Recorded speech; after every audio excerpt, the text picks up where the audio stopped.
Hello friends आज breakfast मु प्रस्तुत करनी किसी उपमा जो भली भाव में गरम पड़ुची आपण मैंने देखिपे गरम रे मु ब्रेकफास्ट प्रस्तुत करू करू पूरा झाड़ रे ओदा हो गला मत ब्रेकफास्ट उपमा खाइबा को जमा भी हेले भल लगला नहीं से मो प्रस्तुत करनी किसी दही पखाड़ ए सहित भेंडी आलू भजा आउ कि पियाज टमाटो ए सहित किसी काकुड़ी आ बड़ीर एमती चटनी जानची मामा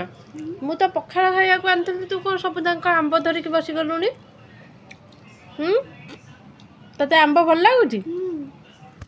ताहल फ्रेंड्स से खरा गरम सांग को दही पखाड़ मजा तो किसी अलग प्रकार से मु प्रस्तुत करनी मो किसी दही पखाड़ और समस्त खाई किसी उपमा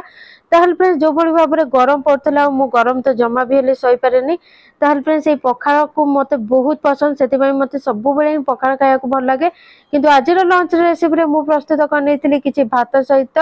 किसी जह्नी भजा ए सहित आलू चकटा बा आलू भर्ता और किसी डाली ए सहित किसी पोटल आलूर कषा और दही काकुड़ी आंब बास आज लंच रे यही सब जिनस को प्रस्तुत करी यही सब जिनस को प्रस्तुत कला भितर भी मु आहुरी झाड़ में गाधे पड़ी फ्रेंड्स आज लंच भितर कौट आपण मानक बेसी पसंद लगिला आमको कमेंट माध्यम निश्चिंत भावे कमेंट करंतु।